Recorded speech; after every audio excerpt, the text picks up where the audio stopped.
You can't even handle household chores, so we might as well get a divorce, Tom, he said with a smirk as he entered the hospital room. I was connected to various medical devices, and a girl I didn't recognize stood by his side. Little did Tom know I had assets worth $6 million, and divorce in this situation would be a matter of life and death for a housewife like me. Fine, he has the divorce papers, I thought to myself. I couldn't be with a man who verbally abused his wife in such a state. I reached into my bag, pulled out the divorce papers I'd always carried with me, and handed them to Tom with a grin. He accepted them. Now I can say goodbye to you. I'll be happy with her, so don't worry, Tom said as he wrapped his arm around the girl, referred to as Catherine Lyon. She sneered at me and said, "Take care, Misso. You're not Miss anymore." "Take care, ma'am." With those words, the two of them left the hospital room, laughing. But their happiness would only last for now. Alone in the room, I couldn't help but laugh out loud. Today was Friday, so the divorce would be processed on Monday. Oh, I couldn't wait for 3 days from now. My name is Annalie Johnson, a 45-year-old housewife from a regular farm.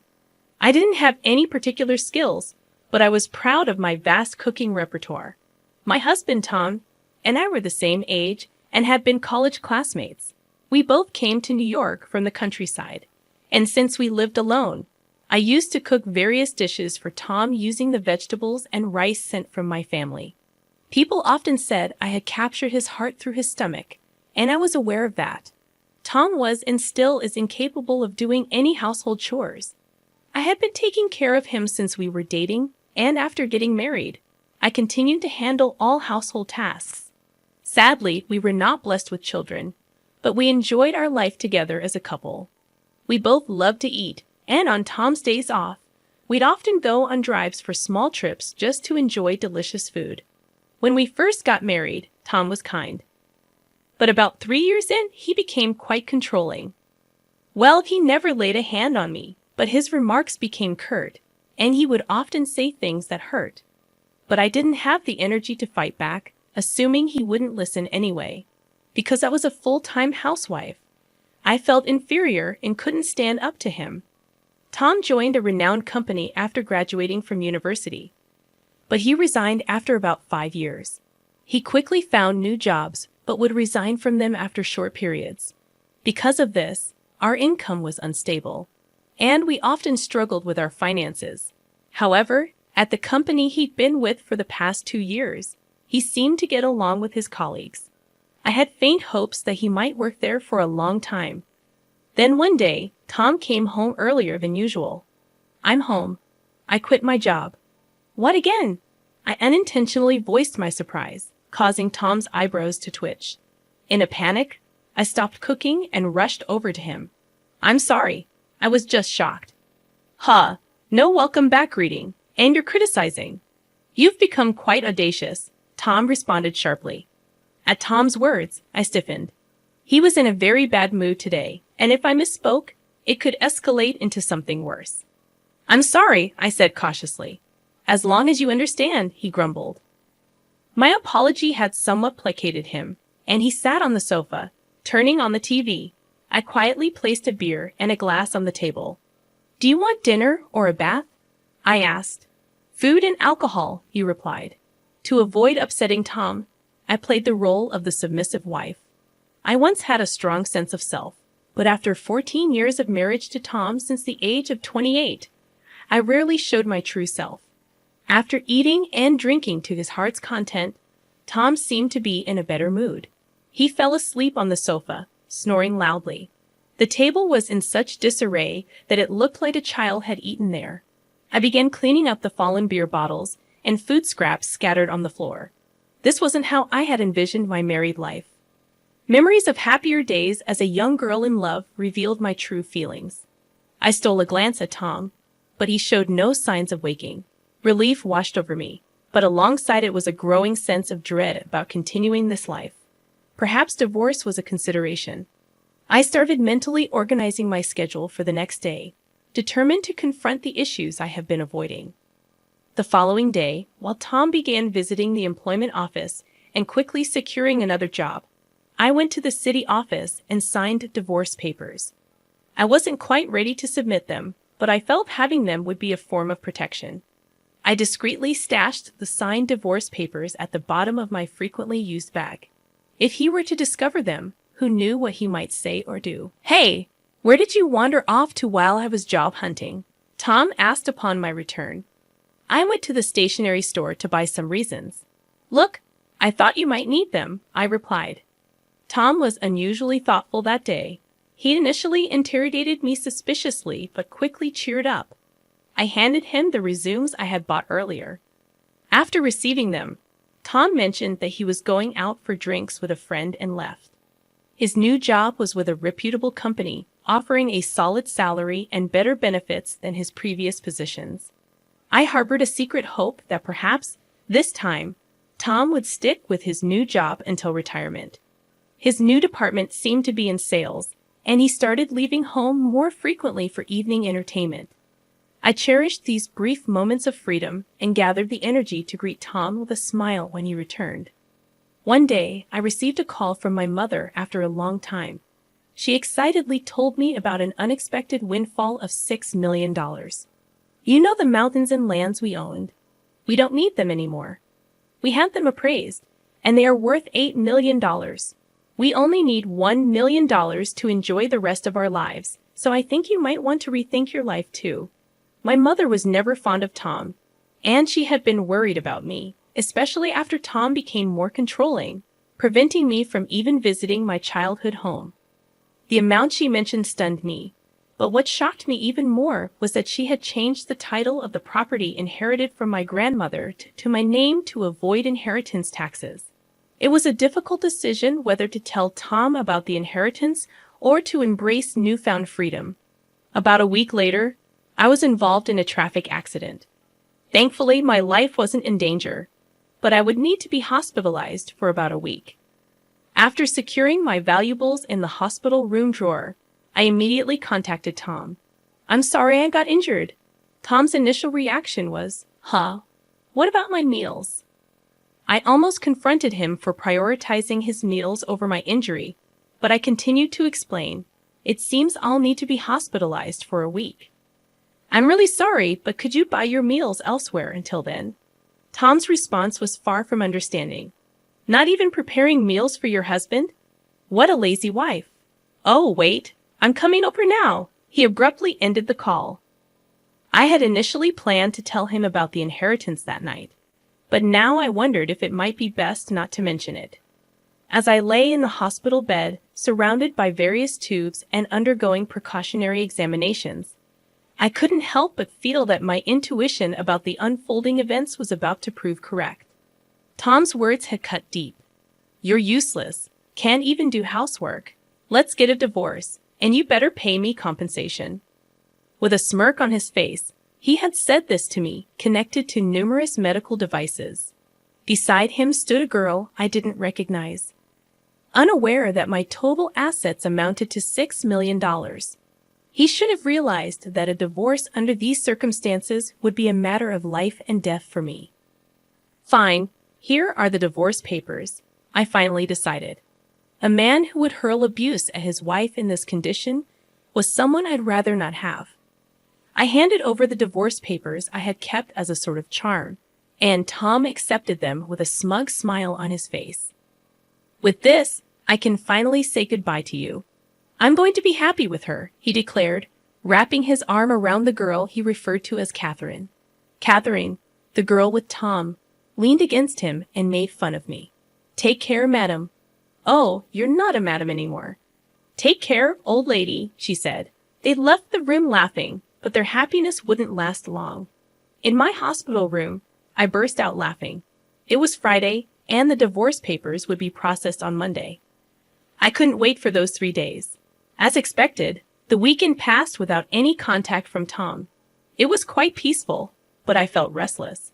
I wasn't used to doing nothing. Every time I became restless, the nurses told me to stay calm. On Monday evening, I received a series of calls from Tom.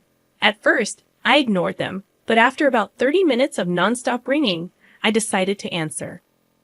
I told him to stop being so persistent. Tom shouted at me as soon as I picked up, and I couldn't help but laugh, which seemed to make him even angrier. Tom was furious about the divorce papers not being accepted. I chuckled and told him that I had previously filed a notice of non-acceptance. I reminded him of how he used to casually mention getting divorced whenever we had a fight.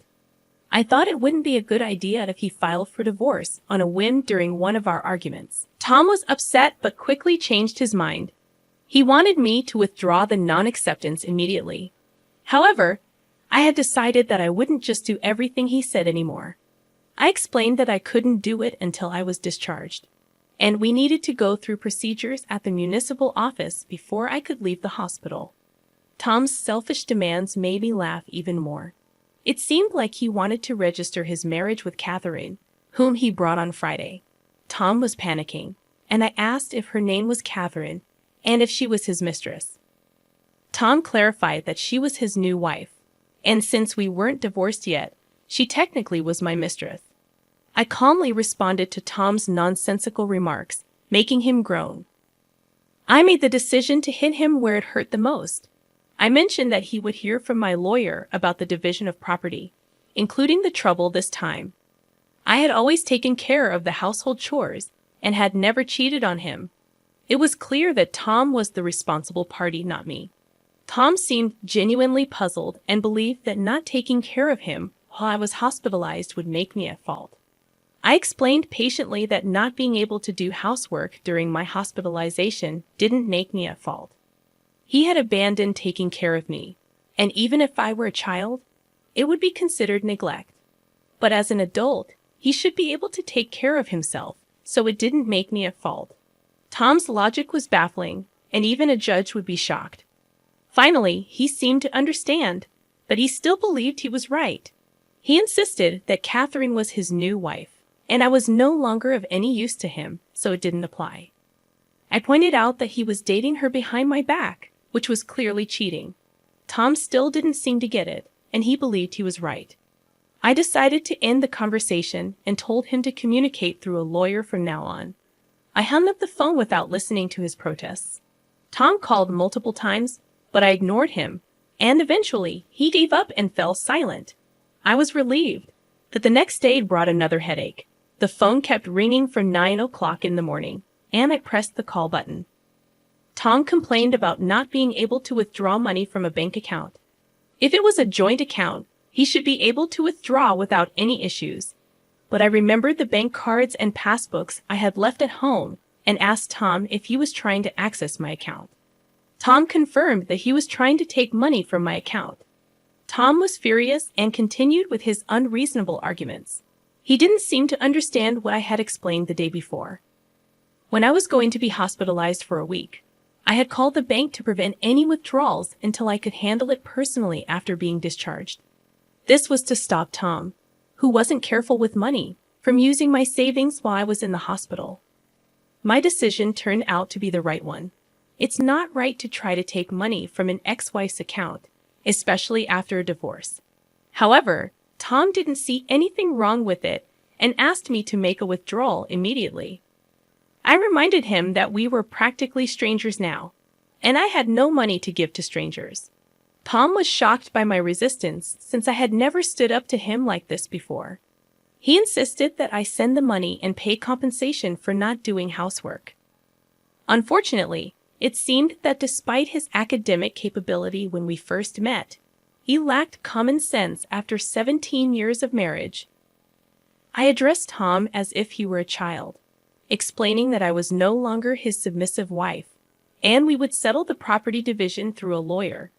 He became angry and threatened to come over right away. I didn't mind if he came to the hospital, but I had already asked the nurse's station not to let anyone in except for my parents, so it was unlikely he could get to my room. However, Tom did come to the hospital, but it seemed he was stopped at the nurse's station as my phone kept ringing. After ignoring it for a while, it switched to messages, and my screen was flooded with notifications. I saved all of them as evidence and contacted my lawyer. After a while, it seemed that the lawyer had gotten in touch with Tom as the messages stopped coming in. Just when I thought it was over, there was a new development.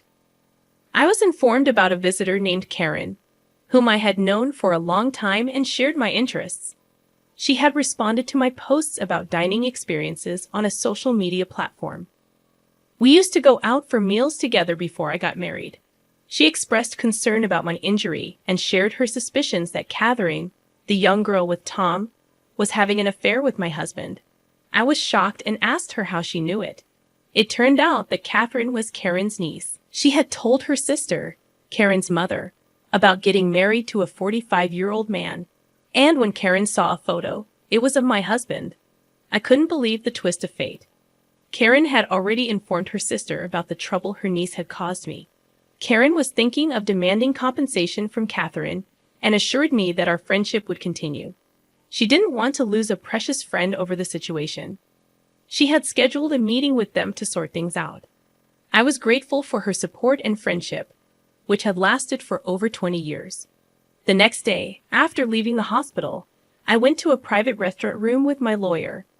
Tom and Catherine were already there, enjoying an expensive traditional meal. I was surprised at their audacity.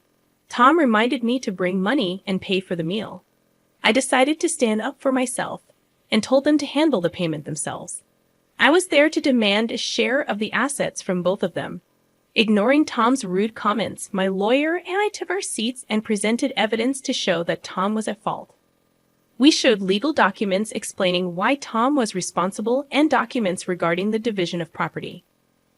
We'd also displayed photos provided by Karen, which showed Tom and Catherine together and Catherine with an unknown man entering a hotel. This surprised Tom and Catherine, and they stopped eating. Karen arrived at the right moment and admitted to taking those photos. Catherine was confused about her aunt being there. Karen explained that she wanted to continue being friends with me, even though she demanded compensation from Catherine. She felt that Catherine's actions were despicable. Catherine mentioned being pregnant, but when Karen saw her, she didn't look pregnant at all. Tom seemed shocked by this news, and Catherine suddenly admitted that she had lied about the pregnancy and apologized.